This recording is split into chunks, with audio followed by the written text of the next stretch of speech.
Are you ready to turn your best ideas into a thriving online business? Introducing Shopify, your no excuses business partner. You might not realize, but our podcast, More Than Mommies, it's a business. And we started it, of course, to talk about maternity, not to become an e-commerce expert. So yeah, we needed some help selling our merch and getting our store up and running. Woohoo! Another sale! Shopify is a commerce platform revolutionizing millions of businesses worldwide. No matter if you are a garage entrepreneur or a big business, Shopify is the only tool you need to start and grow your business without the struggle. With Shopify's single dashboard, you can manage orders, shipping, and payments from anywhere, giving you the insights you need wherever you are. Sign up for $1 per month trial period at shopify.com/sonoro, all lowercase. Go to shopify.com/sonoro to take your business to the next level today. Shopify.com/sonoro. This episode is brought to you by Shopify.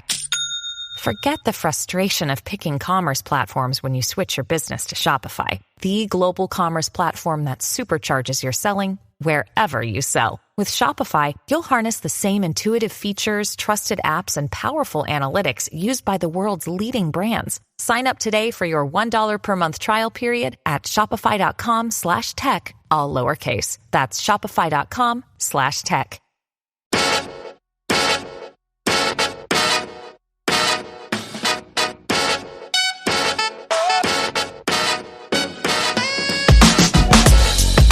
Welcome to another episode of the Brown and Black podcast. My name is Jack Rico. And I'm Mike Sargent. And every week we take a look at race and pop culture through a brown and black lens.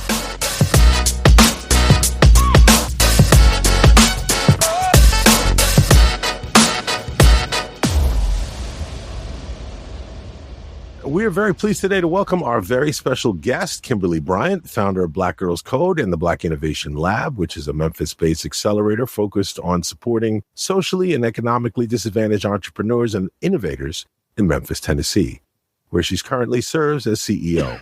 For her work, Bryant has been recognized as a White House champion of change for tech inclusion, received the Smithsonian Magazine American Ingenuity Award for social progress, and was a keynote speaker at South by Southwest EDU, among other numerous recognitions. Kimberly, welcome to Brown and Black. Thank you so much for having me again. I'm happy to be here. We have so many things to talk to you about. Overall, there are a lot of industries that can be decimated by AI, a lot of jobs with the combination of robotics and AI that could be lost, that will definitely affect people of color disproportionately, and especially when it comes to the arts. I'll let Jack kick it off because he was the one really who told me about what FKA Twigs did when she created a deep fake of herself. Let's take a quick listen to that speech.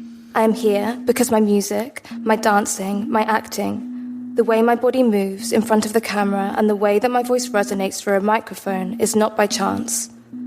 They are essential reflections of who I am. My art is a canvas on which I paint my identity and the sustaining foundation of my livelihood. It is the very essence of my being. Yet this is under threat.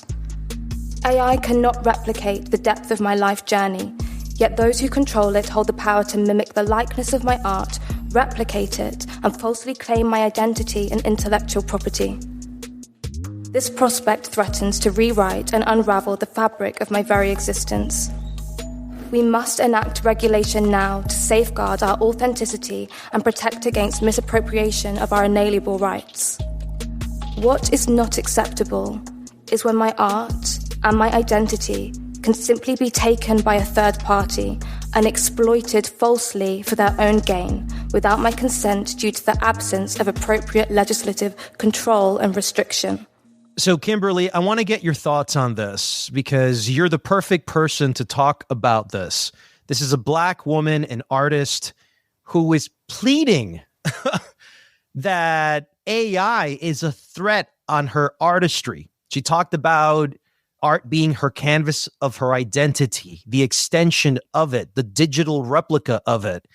And she felt that she needed to essentially be her own God and create herself in her own image. So we really wanted to get your takes on what are your thoughts on the potential dangers for brown and Black folks and protecting art and artists, because she's talking about not just her art, but her identity literally being taken from her.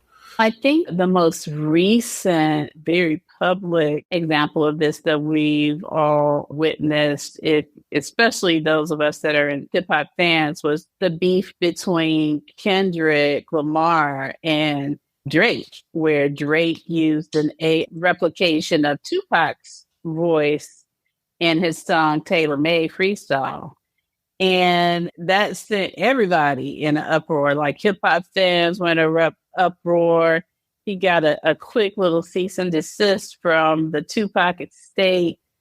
And I think that, not to certainly downplay the testimony by FKA Twigs, but I think that was a very high profile example of how artists' rights can be overlooked. They can be violated, even by some of the folks with the most power in the industry. So if someone at the level of Drake can go in and use somebody like an icon, Tupac, without even asking permission from his family and his state, what does that mean for the little guy on the totem pole?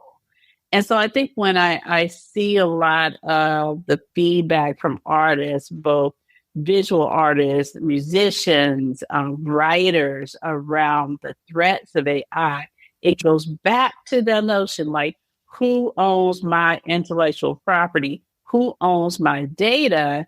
And how do we protect that? And I don't think that the industry, if we look like the language models that are most prevalent, ChatGPT or the Google AI, there's no one that is watching the watchers, right? There are no regulations. And so there is an expectation right now that those creators and those companies are going to protect and scaffold the rights of those that are actual creating this IP, but that's never worked before. So like, I think what our assumption that it's going to work this time in this new frontier, that's being very naive. And so that I think her testimony and her case that she presented to the Congress, it is very much needed. Like, we need to have legislation and rights that allow us to own our intellectual property and not allow it to be open source to these large language models to use, and then others to take and massage and represent as their own, or even represent themselves to be us, especially in this next, I want to say, frontier run when it comes to artificial intelligence. There's two things that are going to happen from this.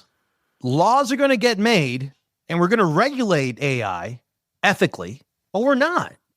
Let's look at this through the lens of critical race theory. There's a colonial aspect to this. This is a new land, okay? It's digital. It's AI. And we know what happens with the winners and the losers and who writes those stories. We know who the power dominant group is that comes in and colonizes. We've seen this in Africa.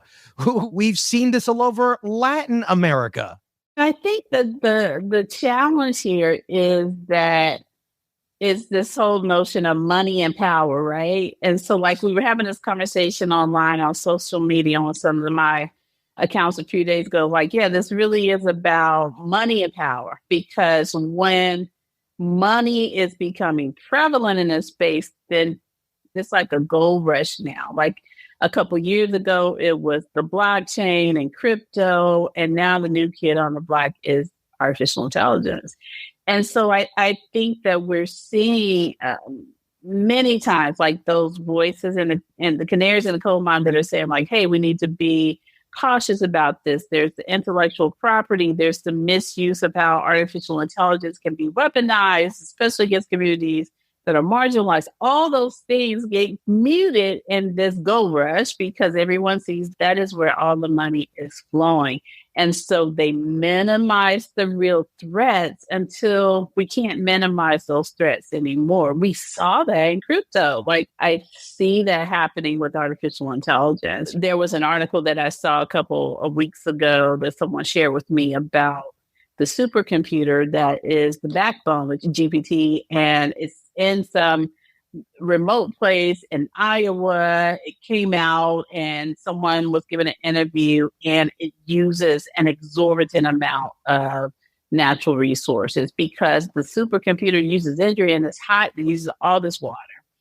And so I think when we think about these tools, we also don't do enough digging in all of the potential ill effects of utilizing this technology and seeing it proliferate. And the communities that actually take the hit are those that are on the bottom of the list. All of the marginalized communities are the ones that get hit by the ill effects of the technology. And that's a problem because we are the ones that don't have anything to start with. And now we're going to actually be even more victimized by these technological advances, if you will. Considering what you've created and the rapid pace of this technology and the dismantling of DEI, like the recent court ruling about halting the Fearless Fund, two questions. One, do you feel there's any correlation between the two and how they're working together to help push us out of various industries? And two, having founded Black Girls Code and Innovation Lab, what if the very same lawyer, the Robert Blum, the DEI villain, as Jack calls him, what if that lawyer moved against an organization like the one you created, and moved against all organizations that are trying to be inclusive for brown and Black folks to be involved in technology specifically? Yeah, I've been following the Fearless Fund case from the beginning, and I wrote an op-ed piece about when they first got hit with the case, latter part of last year, and I've been following along as all the other cases started to proliferate. Hello Alice, they did a case against Progressive Insurance. There was a few things that they've done, either Ed Bloom or his associates, so to speak. And when this ruling came out, I immediately asked one of the reporters at one of the big major places, have you looked at the Hello Alice case? What's the difference? Because Hello Alice case was successful, if you will, in beating Ed Bloom and getting the case dismissed. Fearless Fund was not. What's the difference here? And I was seeing people online just say, oh, yeah, we know the difference is race. And I was like, okay, yeah, but I need to read the brief. So I really did some digging to read both briefs side by side. And one of the things that was curious to me in the decision is that Ed Bloom is really doing a copy and paste. So in his case against Hello Alice, he references both the Harvard case that they won that struck down affirmative action, and they also mentioned the Fearless Fund case as sharing those as precedents that will relate to why they should be able to sue Hello Alice. They copied and pasted. When they took these statements from the plaintiffs in each of those cases, they copied and pasted. And so when I read through those, I was like, you know what? Absolutely, there's an attack. There's a strategic attack on DEI, but that I think we can win because they weren't as savvy as one would think. They were copying and pasting, and they have a very clear agenda and a very clear approach and strategy. So someone, I don't know who that someone is, clearly needs to be starting some type of work to do a counter strategy to both protect organizations like like Fearless Fund and others that want to do work that really specifically targets and benefits the most marginalized in our communities. Because we can win, because they weren't really not that savvy. Now, to be true, they absolutely do have the benefit of a lot of the federal courts were seated by these folks from the Federalist Foundation that were appointed under the Trump era. And there's a lot of these folks right now that are biased and partisan leaning that are in these federal seats. And that is where they are bringing these suits. And there's a reason, like that's why it goes back to their strategy. Again, they're very savvy around where they actually are attacking. Because they know right now they have a lot of judicial bias that they can utilize and on their side. But we still can win. But we have to be proactive and not just reactive. So I think there are ways that we design our programs. There are ways that we create our organizational structures because they haven't won every single case that they brought. They've won some. They won some significant ones. They have not won every single one. And I think it is up to us to be proactive and protect our organizations, our initiatives, because the attacks, I don't think it's going away. This is just our new reality. And if we don't get it together from an organizational standpoint, from a legal standpoint, like, I don't know if we can depend on Congress because they can't really get themselves together, but some way we need to get together if we want to see the advances that we've made over the last century or two persist, because if not, we're there trying to turn the clock back.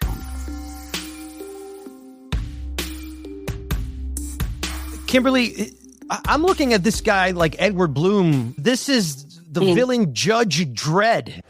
I am the law. Judge and jury. And imagine if Edward Bloom were an AI.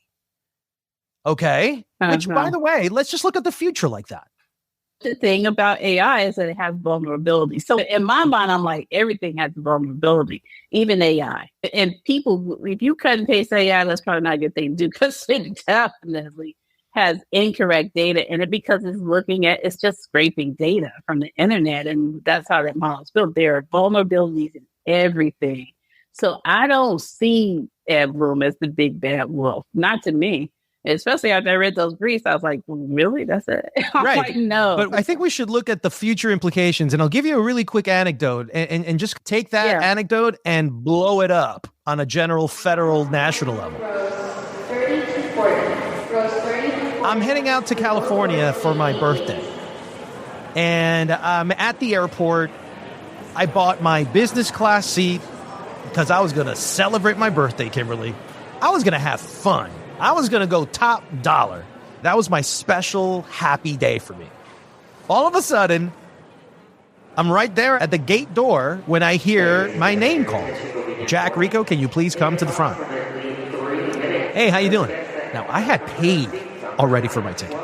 And the guy says to me, I'm sorry, Mr. Rico. We're going to have to push you to the next flight and put you on standby. And I said, excuse me? That's impossible. I paid for this months ago. There's no way you're doing that to me on my birthday. We went back and forth. And when I finally got the words out of this guy to tell me, why are you? This makes no sense. What is the rationale? You know what the guy said to me? AI, sir.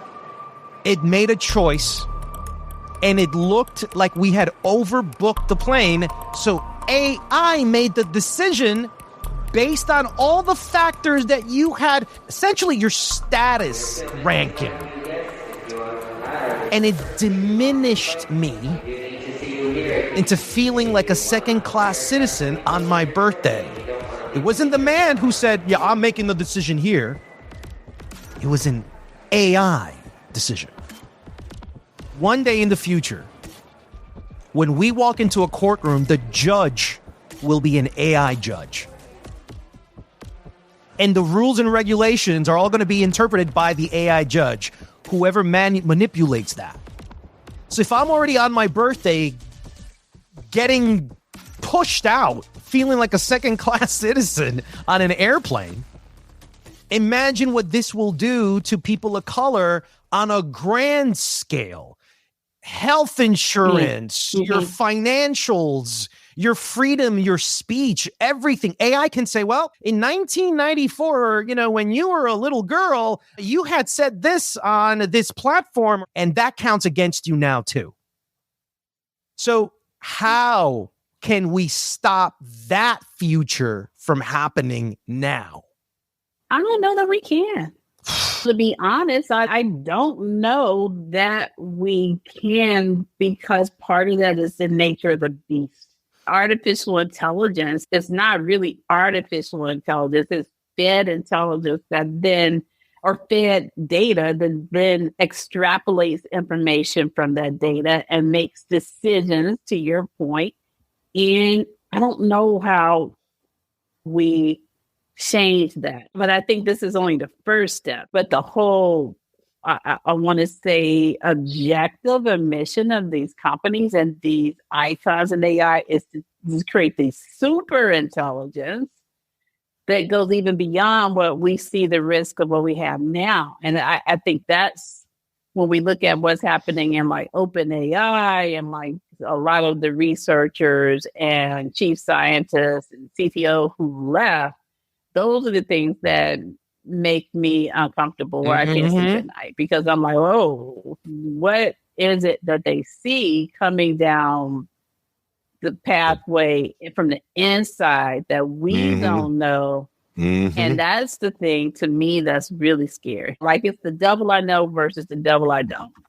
I read a white paper from earlier this year, and it was called Exploring the Impact of AI on Black Americans, Considerations for the Congressional Black Caucus Policy Initiatives. And they have a section in there called The Myth of Tech Neutrality.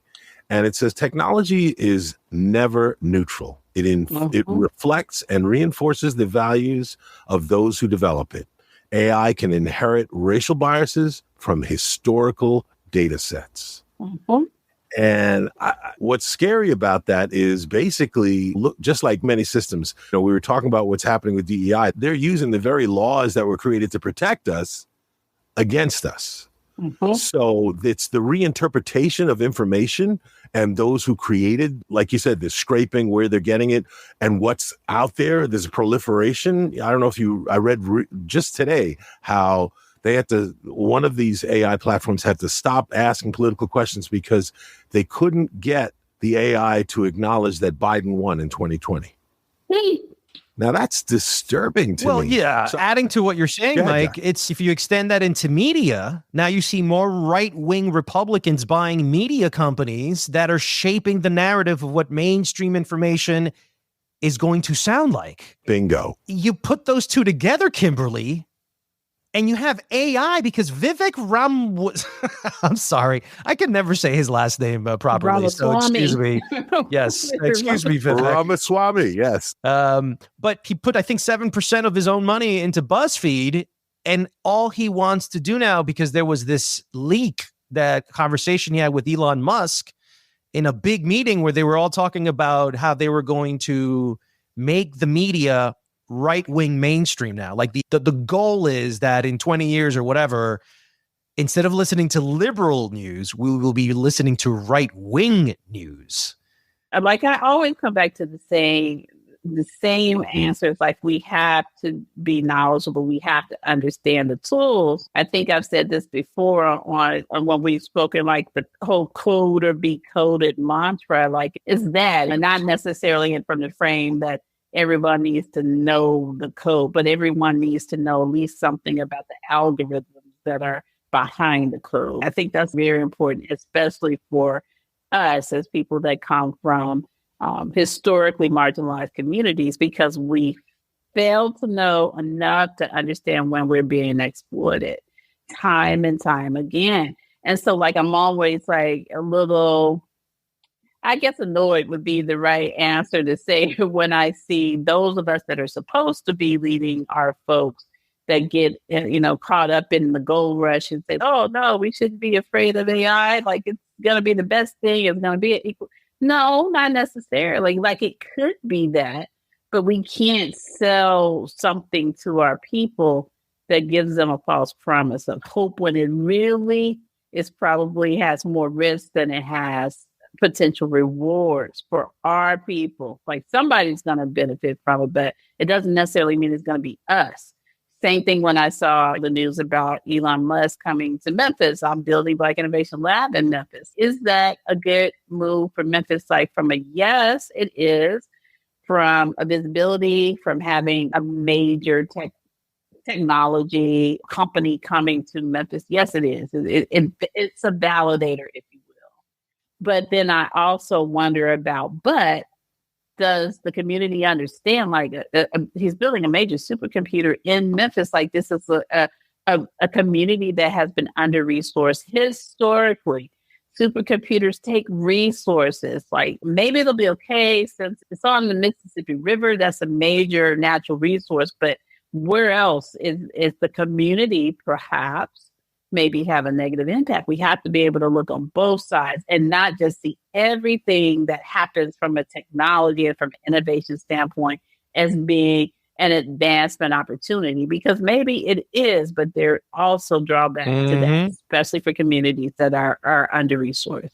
It's interesting that what you're saying, because I agree 1,000%. And one of the things I see AI almost, there's an AI gun metaphor. I feel like the more technology, as Jack mentioned, that has the power to influence and change lives, like media and perceptions, it becomes accessible to the average person.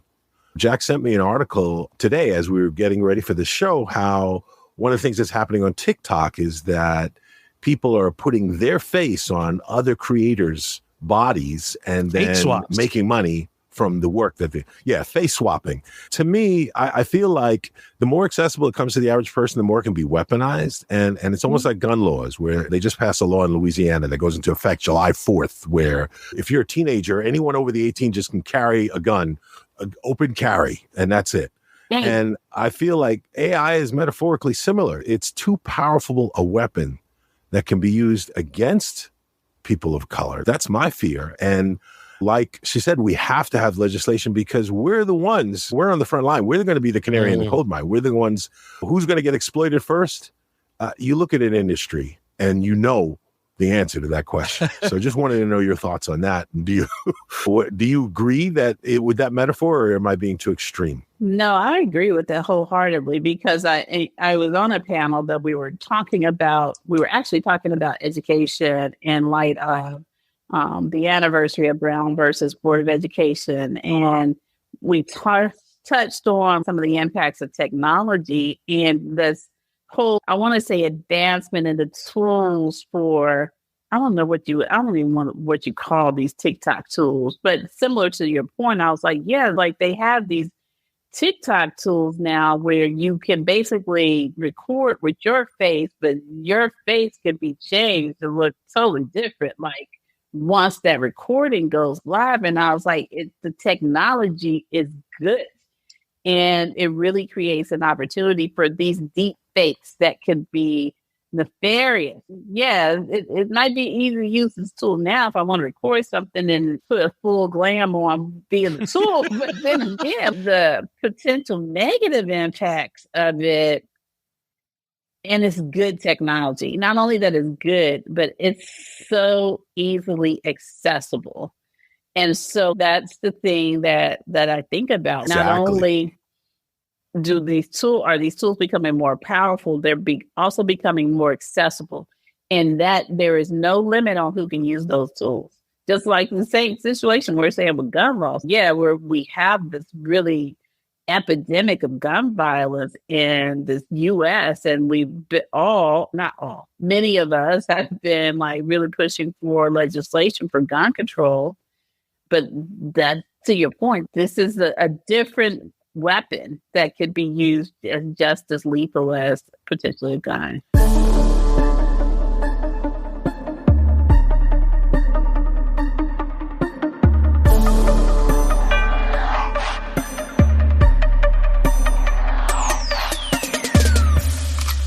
Jack, I never heard that story, by the way, about your birthday. But that reminded me just the idea that AI chooses you for whatever social reason. And you remember Robert Williams a few years ago, he was wrongly accused by police from an AI facial recognition. And what you're saying is, how far are we away from where the police could fabricate their own AI looks real of you doing that crime used in court? Nobody knows the difference and you're done. Like how far we're legal corruption? We're already there. I just think it was, what's that movie? There's a Will Smith movie that he was I Am Robot. Based on Isaac Asimov. Yeah. So like we are really there already. Like it, and we're just lucky that it has not been, we're lucky. And I just think I want to feel optimistic, but cautiously optimistic about the things that the technology can open up. But I think there are just as much risk as there are opportunities, and we don't talk about the risk enough. And we certainly need legislation and laws to create some type of protection for the community. Now, here's the question to you. As people of color, all of us, what is the urgency with us that you might have seen in getting this done? Is there this exploding motivation from people of color? Because I'm not seeing it. I'm not feeling it. This is a national crisis. What is the urgency with us to make this happen, Kimberly? Well, I want to kind of give us some grace, right? From the standpoint that there is so much going on. Like there's so much going on things that don't have to do with artificial intelligence. Like we got the Dobbs decision. We have our 45th president and on the news every day for corruption and all types of things. We're seeing rollback on diversity laws in Florida, like massive, Texas as well. People don't have jobs. People are trying to get jobs for 2 years before they can even land a job. The economy sucks. They can get a gun, though. They can get a gun. They can't get those 2 miles way. And so I feel that we're in this very interesting time that people are stressed and people are feeling oppressed in many different ways, from many different areas. And it's a lot. And I feel like we've been in this period of this cycle, certainly since 2020, the beginning of 2020, when COVID-19, the pandemic started. We're still in it. Like we're still in the under place, the dark place. We're still there. And I think that we don't really have strong leadership. Like I hate to always say, oh, we need leadership, but we really don't have strong leadership that is well-versed enough on these technological issues. We certainly don't have it in Congress because they're not doing those things. They're not pushing this agenda. And like the pockets where the conversations are being had are not being focused on enough. Like when FKA Twigs comes to speak to Congress, we don't hear that all over the news cycle for a week, but we certainly hear all over the news cycle for a week when Marjorie Taylor Greene called Representative Jasmine, gives her their eyelashes or something. For a week. The eyelashes, we hear that. But when we hear this, when this happens, it's a blip on the radar. And if someone like yourself or Mike or someone, whoever may pick it up, it may get lost. And so I think that the part of this is, again, I keep going back to, we need to get ourselves together and be proactive and have a collective that is pushing these issues down the pipeline. Because if we don't, we're going to get run over. We're going to get run over by the technological revolution, and we're going to be left behind, underneath the bus, all of that, if we're not careful.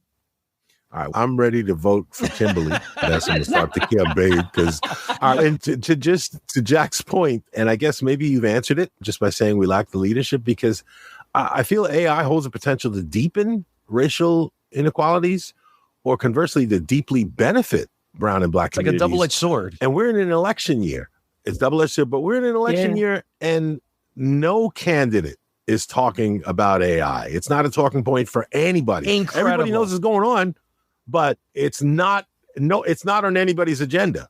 Is it just the utter distraction we live in? Because we're in an age now where there's no accountability anyway. Yeah. So they can say, oh, Jack, you got singled out, but it's not my fault. It's the AI. So use it as a buffer. Yet it's not affecting those in power yet. So it's not on anybody's docket. So I just want to know your thoughts on that. I've been thinking about this a lot, Mike, and I was like, this election year, I am absolutely going to vote, and I'm going to vote like my life depends on it, because it does. But I was like, I'm going to be crying at every dot. I don't know if I'm doing the dots now, whatever I'm going to do, whatever levers. I'm going to be crying the whole time I'm in that booth because I am not happy with the choices that I have. But I also feel like I don't have a choice not to sit at home and say I don't have a choice. And I see that from the land as a true blue Gen Xer. I'm like, I'm going to go in here and do what got to be done. Amen. Because I ain't got to do it. Whereas my Gen Z daughter is over here like, I don't know if this kid going to vote. She might not, because Gen Z is completely over it. They over it us. They just done. And I keep telling people this all the time that are in my generation. I was like, guys, we got to listen to this generation, because they're not all wrong. Like, and they're a lot. So we can't just say, oh, these kids don't know what they're talking about. I was like, we can't do that. Like, they're not wrong. But we got to listen, and we got to figure out how to get out of our heads like this way that we did it as Gen X or millennials. But it's not going to work that way, because if we mess around and find out come November, it's not going to be good for anyone. And I just don't know. And I really do, to your point, I'm rambling a little bit, Mike, but I just feel like it's time for a whole new generation of leaders. And I feel like that is the only thing, like, really, like, I think that is the only thing that is going to save us and save all of us, is if we get this new generation that sees things different, that moves different, that looks at equity different than us. That's the only way we're going to survive. That's what's going to save us, in my opinion. Amen. Because we don't have to choose between Satan and Mephistopheles on the ballot. Well, thank you, Kimberly. Thank you very much. And you're welcome. We hope to have you back again. We hope to have you back again, and maybe we'll talk about something cheery, how AI has made the world beautiful. Movies or something. All right. Always a pleasure, guys. Okay.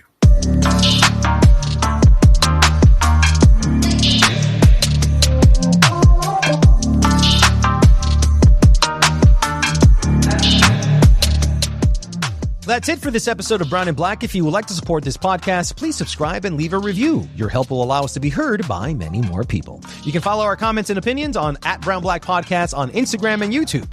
We'll see you on the next episode of Brown and Black.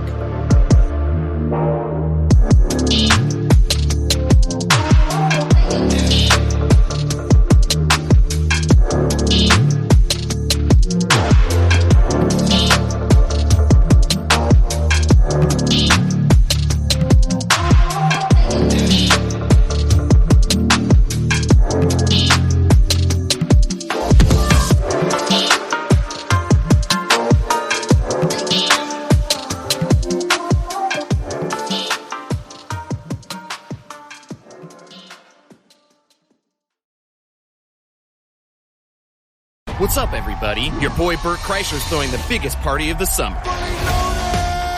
The Fully Loaded Comedy Festival is back, hitting up Joseph P. Riley Jr. Park on June 13th. Catch Bert and his favorite comedians like Big J. Okerson, Chad Daniels, Cypher Sounds, Dan Soder, Dave Attell, Kelsey Cook, Mark Norman. You never know who's dropping by. Don't miss the hottest party of the summer. Get your tickets now at milb.com/Charleston.